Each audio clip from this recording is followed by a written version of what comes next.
NPS वात्सल्य जो कि रिसेंटली भारत सरकार द्वारा अनाउंस की गई है। जो भी बच्चे होते हैं 18 साल से कम उम्र के लिए, उनके लिए स्कीम स्पेशली मेंशन की गई है।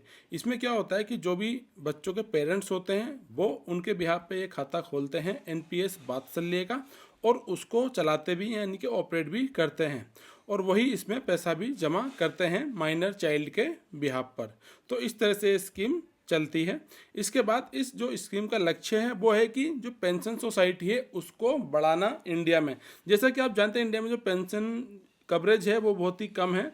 तो ये पर्टिकुलर स्कीम एनपीएस वात्सल्य इसीलिए लॉन्च की गई है जिससे कि बच्चों में बचत की आदत विकसित हो और उनका एक कॉर्पस तैयार हो, जिससे कि वो आगे जाके एक पेंशन के रूप में इसको ले पाएँ।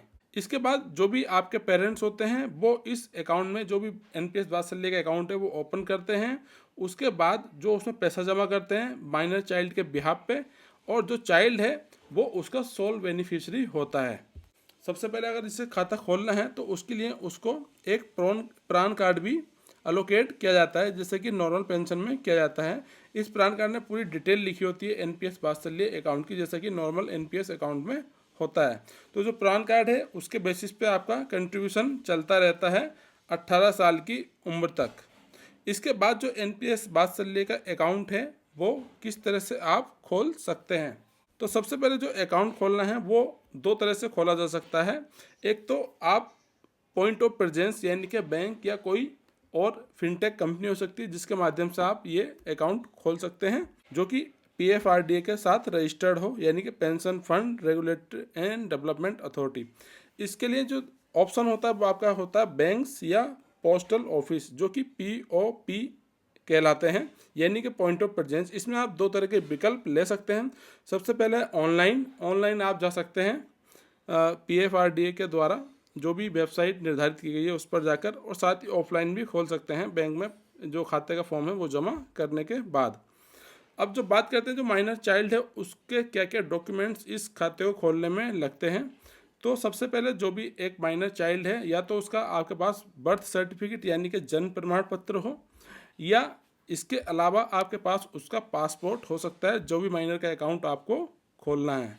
या इसके बाद दूसरा डॉक्यूमेंट हो सकता है जो भी आपका स्कूल है, या 10th 12th की मार्कशीट है, या स्कूल लिविंग सर्टिफिकेट जिसको ट्रांसफ़र सर्टिफिकेट बोलते हैं वो हो सकता है। या इसके अलावा जो माइनर है उसका पैन कार्ड भी हो सकता है, क्योंकि माइनर भी पैन बनवा सकते हैं, इसलिए आप उनका चाहें तो पैन कार्ड भी बनवा सकते हैं अगर आपको ये खाता खुलवाना है तो। अब बात करते हैं जो पेरेंट्स हैं उनके क्या क्या डॉक्यूमेंट्स यहाँ पर साथ में लगते हैं, पेरेंट्स या गार्जियन। तो सबसे पहले पैन कार्ड और आधार कार्ड इनका साथ में लगता है। तो इस तरह से आप ये डॉक्यूमेंट्स जमा करके ये एनपीएस वात्सल्य अकाउंट खुलवा सकते हैं। इसके बाद बात करते हैं जो एनपीएस वात्सल्य अकाउंट है, माइनर का बचत खाता मैंडेटरी नहीं है, लेकिन जो उसका पेरेंट्स है उसके अकाउंट होना मैंडेटरी है। तो यहाँ पर जो नॉन रेजिडेंस कैटेगरी के बच्चे हैं तो उनके लिए जो सेविंग अकाउंट है, यानी कि उनके केस में खुलता है NRE NRO non resident account या एनआरओ अकाउंट खाता जरूरी है उनके लिए, अगर ये उनको एनपीएस वात्सल्य का अकाउंट खोलना है तो। जब माइनर 18 वर्ष का हो जाएगा तो क्या करना होगा। जब माइनर आपका 18 वर्ष का हो जाता है तो खाता जो है एनपीएस वात्सल्य का वो चालू रहेगा, और एनपीएस टीयर 1 में जो खाता है वही आपका चलता रहेगा, और उसको कन्वर्ट कर दिया जाएगा ऑल इंडिया सिटीजन स्कीम में।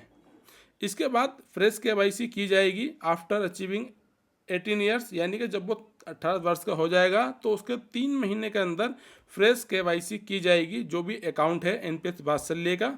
इसके बाद जो भी आफ्टर ट्रांजिशन जो भी बेनिफिट्स और जो रूल्स इसमें लगेंगे वो as per NPS tier 1 account के ही लगने वाले हैं, जो कि ऑल इंडिया सिटीजन स्कीम होती है। तो इस तरह से खाते का इसका ट्रांजिशन होगा। अब बात करते हैं कोई एनआरआई या ओसीआई जो पर्सन है वो एनपीएस वात्सल्य अकाउंट खोल सकता है या नहीं। जो माइनर है वो भारतीय नागरिक होना चाहिए। साथ में जो पेरेंट्स और गार्जियन हैं वो ऑपरेट कर सकते हैं इस अकाउंट को और ओपन भी कर सकते हैं, यानी कि जो एनआरआई ओसीआई कैटेगरी के बच्चे हैं वो भी इस अकाउंट को खोल सकते हैं। जो एनआरई एनआरओ अकाउंट है वो डिटेल्स मैंडेटरी होंगी, जैसा कि हमने पहले बताया था आपको, यानी कि जिस बच्चे का भी अकाउंट खुलेगा उसका एनआरई या एनआरओ अकाउंट होना ज़रूरी है, अगर वो एनआरआई या ओसीआई कैटेगरी का बच्चा है तो। अब बात कर लेते हैं कि जो भी नॉमिनेशन है वो इस स्कीम में ज्वाइनिंग के टाइम पे देना मैंडेटरी है या नहीं। तो जब आप एनपीएस अकाउंट वात्सल्य खोलते हैं तो उस केस में नॉमिनेशन देना ज़रूरी नहीं है, क्योंकि बाय डिफ़ॉल्ट इसमें जो पेरेंट्स होते हैं वही इसमें रजिस्टर्ड नॉमिनी होते हैं एक तरह से। फिर बात करते हैं जो बच्चा है, उस केस में जो भी एनपीएस वात्सल्य का अकाउंट है उसमें एक चाइल्ड एक एनपीएस वात्सल्य अकाउंट खोल सकता है, यानी कि किसी केस में एक से ज़्यादा एक बच्चे के अकाउंट एनपीएस वात्सल्य वाले नहीं हो सकते हैं।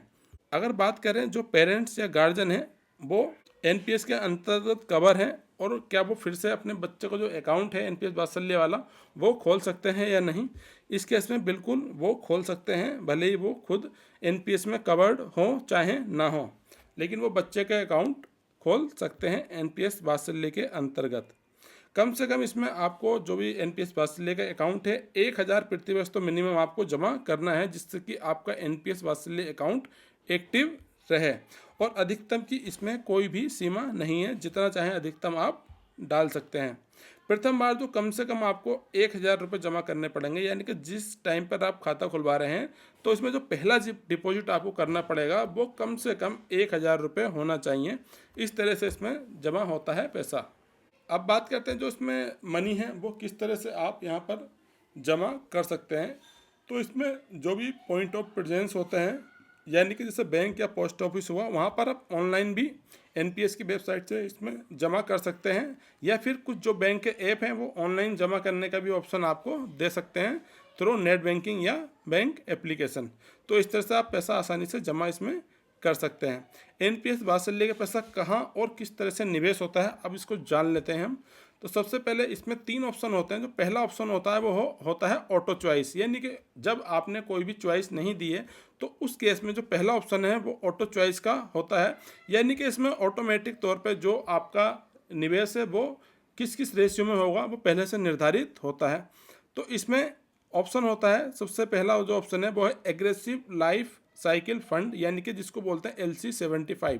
इसमें क्या होता है, जो इक्विटी पोर्शन यानी कि जो पैसा आपका स्टॉक्स या शेयर मार्केट में लगेगा वो 75% होगा। मान लीजिए आपके 100 रुपये आपने यहाँ पर एनपीएस अकाउंट में डाले हैं, तो उस केस में उसमें से 75 रुपये आपके इक्विटी यानी कि स्टॉक मार्केट में लगने वाला है, और जो बचा 25% है वो बॉन्ड्स या फिर आपका डिवेंचर में लगेगा, जो भी गवर्नमेंट बॉन्ड हो सकते हैं।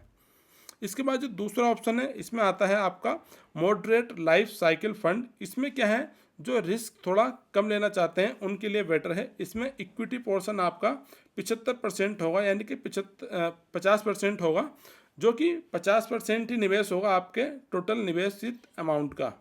इसके बाद जो रिजर्व रखना चाहते हैं, अपने आप को काफ़ी कंजर्वेटिव रखना चाहते हैं, तो उस केस में LC25 होता है। इस केस में जो स्टॉक में आपका पैसा लगेगा वो 25% ही लगेगा आपके निवेश का। इस तरह से जो 3 ऑप्शन इसके ऑटो चॉइस के अंदर आते हैं। अब आते हैं डिफ़ॉल्ट चॉइस। ऑटो चॉइस में से आप कोई सा भी एक ऑप्शन चुन सकते हैं। फिर है डिफ़ॉल्ट ऑप्शन, यानी कि अगर कोई भी ऑप्शन आप इसमें एक्सरसाइज ना करें, कोई भी चॉइस ना दें, तो उसके इसमें डिफ़ॉल्ट जो ऑप्शन होता है वो होता है आपका moderate life cycle fund LC50, यानी कि इस केस में जो आपका निवेशित अमाउंट है उस पर 50% का जो पोर्शन है वो इक्विटी क्लास में निवेश किया जाएगा, यानी कि उसका निवेश आपके स्टॉक मार्केट में जो भी शेयर्स हैं उनको खरीद कर किया जाएगा। इसका तीसरा ऑप्शन आता है एक्टिव चॉइस, यानी कि ये आप पे डिपेंड करता है आप किस तरह से अपने निवेश को जारी रखना चाहते हैं। तो इसमें पहला ऑप्शन मिलता है आपको इक्विटी अप टू 75% की आप 75% तक का आप निवेश कर पाएँ इक्विटी में। फिर कॉर्पोरेट डेट अप टू 100%, यानी कि अगर आप चाहते हैं कि सारा ही जो आपका पैसा है वो कॉर्पोरेट डेट में लगे तो उसमें आप 100% तक जा सकते हैं अपनी निवेशित रकम का। फिर गवर्नमेंट सिक्योरिटीज़, इसमें आप भी 100% तक जा सकते हैं। तो इस तरह से आप तीनों ऑप्शन में कुछ कुछ प्लस माइनस करके मैक्सिमम जो लिमिट है वहाँ तक अपने निवेश को मिक्स कर सकते हैं अपने जो रिस्क है उसके अनुसार। तो इस तरह से जो भी चौथा ऑप्शन इसमें मिलेगा वो आपको अल्टरनेट असेट्स अप टू 5%, इसमें आपके आ जाएंगे गोल्ड में जो इन्वेस्टमेंट किया जाता है उसके लिए। तो इस तरह से इन चारों ऑप्शन का आप मिश्रण या मिक्स कर सकते हैं अपनी चॉइस के अकॉर्डिंग। अब बात करते हैं जो एनपीएस अकाउंट है वात्सल्य का, उसमें किस तरह से आप एग्जिट या विड्रॉल कर सकते हैं 18 वर्ष से पहले। तो सबसे पहला ऑप्शन होता है इसमें आंशिक निकासी अप टू 25%। इसमें यानी कि पार्शियली विड्रॉल कर सकते हैं आप 25% राशि का। इसके लिए जो कंडीशन है वो है कि ये पैसा आपका शिक्षा, इलाज और अपंगता यानी कि एजुकेशन, जो भी आपका ट्रीटमेंट है, या फिर आप अगर कल के दिन डिसेबल हो जाते हैं तो उस केस में आपको अधिकतम 25% ही आप निकाल सकते हैं अपने टोटल जमा की गई राशि का। और इसको पूरी टेन्योर में यानी कि जब तक आप ये एनपीएस अकाउंट चलाएंगे उस केस में आप अधिकतम 3 बार ही इस तरह से 25% निकाल सकते हैं, आंशिक निकासी जिसको हम बोलते हैं। अगर आपके 18 वर्ष पूरे हो जाते हैं तो उस केस में किस तरह से आपका एग्जिट होगा। यदि आपका एनपीएस कॉर्पस यानी कि जो भी पैसा आपने अभी तक जमा किया है और प्लस उस पर जो भी रिटर्न आया है, जो टोटल मिला के अगर 2 लाख से 2.5 लाख से कम है तो आप 100% तक निकासी कर सकते हैं लमसम, यानी कि पूरा पैसा आप निकाल सकते हैं। यदि आपका जो कॉर्पस अमाउंट है वो 2.5 लाख से कम है तो मान लीजिए जो आपका कॉर्पस अमाउंट है वो 2.5 लाख या उससे ज़्यादा है तो उस केस में आप मिनिमम 80% एनुअल जो भी एन्युटी है उसको परचेज करने के लिए इस्तेमाल करेंगे। यानी कि मान लीजिए आपका 5 लाख रुपए है तो उसका 4 लाख रुपए कम से कम आप एन्युटी परचेज करेंगे, यानी कि उससे आपको पेंशन लेना मैंडेटरी है। और जो बचा हुआ 20% होगा यानी कि 1 लाख रुपए उसको आप नगद निकाल सकते हैं। वो पैसा आपका जो भी एनपीएस से अकाउंट लिंक है आपका बैंक अकाउंट उसमें आ जाएगा। इस तरह से दूसरा ऑप्शन आपको मिलता है एग्जिट का। तीसरा ऑप्शन होता है कि मान लीजिए जो पेरेंट्स हैं उस केस में उनकी मृत्यु हो जाती है, जो उसमें आपका पैसा जमा करते थे, जो आपके बिहार पे अकाउंट चलाते थे, तो उस केस में क्या है जो भी सेकंड पेरेंट है वो कंट्रीब्यूट कर सकता है। यानी कि मान लीजिए अभी केस में आपके कर रहे थे आपके फादर, उनकी डेथ हो गई तो उस केस में जो आपकी मदर है वो इसमें कंट्रीब्यूट कर सकती हैं और इस एनपीएस खाते को चला सकते हैं आपके 18 साल तक होने के लिए। इसके बाद मान लीजिए दोनों ही पेरेंट की डेथ हो जाती है तो इस केस में जो भी कोर्ट द्वारा नियुक्त गार्जियन है उस बच्चे का, वो इस अकाउंट में कंट्रीब्यूशन कर भी सकता है, चाहे तो नहीं भी कर सकता है, वो उसकी मर्जी पर आधारित होगा। इसके बाद मान लीजिए मृत्यु होने पर अगर मान लीजिए जो चाइल्ड है उसी की मृत्यु हो जाती है तो उस केस में जो भी पूरा कॉर्पस है, जो भी एनपीएस का टोटल फंड वैल्यू है आपकी मृत्यु के टाइम पे, वो सारी जो है पेरेंट्स को वापस मिल जाती है।